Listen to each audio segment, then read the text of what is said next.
सबसे पहले आप यहाँ पे देख सकते हैं मोबाइल में एक ही समय पर दो पेन ड्राइव कनेक्ट हो चुकी है। तो आज तक आपने मोबाइल में एक ही समय पर एक ही पेन ड्राइव कनेक्ट की होगी, लेकिन जो आज मैं आपको तरीका बताने वाला हूँ, इस तरीके से आप मोबाइल में एक ही समय पर दो पेन ड्राइव कनेक्ट कर सकती है। तो अब बात आती है कि हम मोबाइल में एक ही समय पर दो पेन ड्राइव कनेक्ट करें क्यों। तो दोस्तों, अगर आपको एक पेन ड्राइव का डाटा दूसरी पेन ड्राइव में कॉपी करना हो तो उसके लिए आप क्या करते हो, सबसे पहले एक पेन ड्राइव का डाटा मोबाइल में कॉपी करते हो, तभी दूसरी पेन ड्राइव में वो डाटा कॉपी हो पाता है। लेकिन अगर आप मोबाइल में दो पेन ड्राइव एक ही साथ चला लेते हो तो आप डायरेक्ट एक पेन ड्राइव का डाटा दूसरी पेन ड्राइव में कॉपी कर सकती हैं।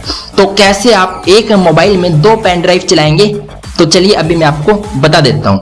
तो जैसे कि आपको पता ही होगा, मोबाइल में हमें एक ही जैक मिलता है, तो अब एक जैक में हम दो पेन ड्राइव तो कनेक्ट नहीं कर सकते, तो इसके लिए हमें एक गैजेट की जरूरत पड़ेगी। उसी की सहायता से हम एक मोबाइल में दो पेन ड्राइव कनेक्ट कर सकते हैं।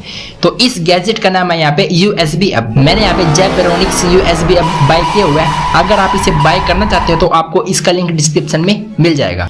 तो इस USB हब में आपको यहाँ पे 4 पोर्ट देखने को मिल जाते हैं। कोई भी USB डिवाइस आप यहाँ पे USB हब में कनेक्ट करके अपने मोबाइल में चला सकते हो, वो भी मैं आपको वीडियो में आगे दिखा दूंगा। तो आप यहाँ पे मोबाइल में एक साथ दो नहीं बल्कि 4 पेन ड्राइव एक साथ कनेक्ट कर सकते हो।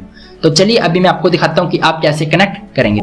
तो सबसे पहले आपको इस USB हब को OTG के थ्रू मोबाइल से कनेक्ट कर लेना है। इसके बाद आपको इस USB हब में किसी भी पोर्ट में पेन ड्राइव अटैच कर लेनी है। तो जैसे कि आप यहाँ पे देख सकते हैं, मैंने जैसे यहाँ पे USB हब में एक पेन ड्राइव यहाँ पे लगाई तो मोबाइल में एक पेन ड्राइव यहाँ पे कनेक्ट हो चुकी है।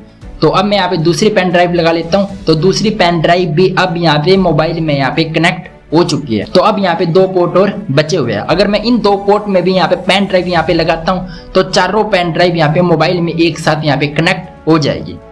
तो जैसे कि मैं आपको यहाँ पे मोबाइल की सेटिंग में ले जाके दिखा भी देता हूँ, तो देख सकते हैं यहाँ पे मोबाइल में यहाँ पे 2 पेन ड्राइव यहाँ पे कनेक्ट हो चुकी है। एक 32 GB की पेन ड्राइव है और दूसरी 64 GB की पेन ड्राइव है।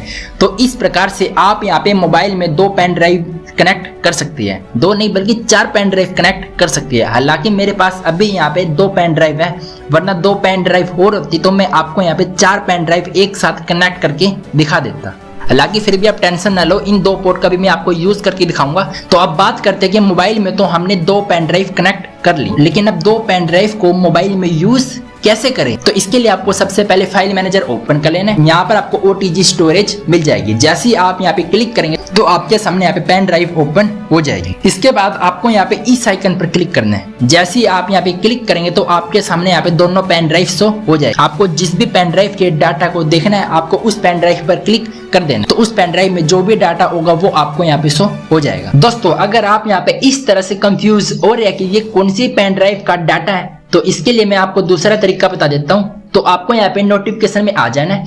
तो जिस भी पेन ड्राइव का आपको डाटा देखना है, आपको उस पेन ड्राइव के नीचे यहाँ पे एक्सप्लोर पर क्लिक कर देना है। तो उसके बाद आपके सामने उस पेन ड्राइव का डाटा वहां पे आ जाएगा। तो चलिए अभी मैं आपको बता देता हूँ कि आप एक पेन ड्राइव का डाटा दूसरी पेन ड्राइव में कैसे कॉपी करेंगे। तो जैसे कि ये मूवी को मुझे दूसरी पेन ड्राइव में कॉपी करना है, तो मैं इस मूवी को यहाँ पे सिलेक्ट कर लेता हूँ। इसके बाद मैं यहाँ पे इसे कॉपी कर लेता हूँ। तो अभी हमारे सामने कुछ इस प्रकार की स्क्रीन आ जाएगी। तो मैंने अभी जो मूवी को कॉपी किया वो मैंने 64 GB वाली पेन ड्राइव से कॉपी किया है। अभी मुझे 32 GB की पेन ड्राइव में ये मूवी कॉपी करनी है। तो बस मुझे यहाँ पे 32 GB की पेन ड्राइव पर क्लिक करना है। इसके बाद आपको यहाँ पे पेस्ट पर क्लिक कर देना है। तो कुछ ही सेकंड में आपकी ये फाइल यहाँ पे पेस्ट हो जाएगी। तो इस प्रकार से आप एक पेन ड्राइव का डाटा दूसरी पेन ड्राइव में कॉपी कर सकती है।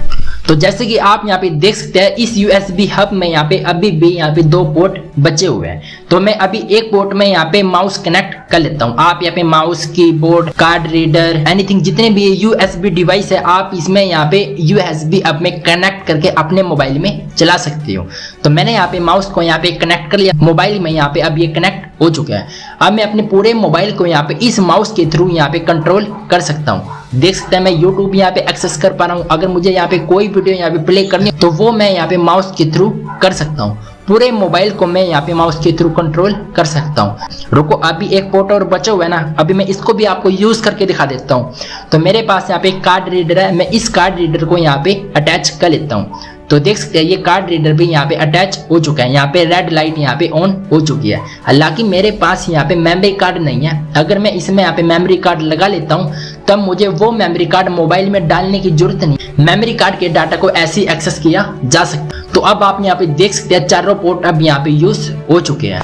लेकिन दोस्तों अगर आपने यहाँ पे USB हब में चारों पोर्ट में यहाँ पे अलग अलग डिवाइस यहाँ पे कनेक्ट कर दिया है और कोई डिवाइस USB हब में कनेक्ट करने पर वर्क ना करे, तब आपको USB हब में अलग से सप्लाई देनी होगी। आप यहाँ पे देख सकते हैं यहाँ पे DC पोर्ट है, आपको यहाँ पे DC केबल के थ्रू इसमें सप्लाई दे देनी है।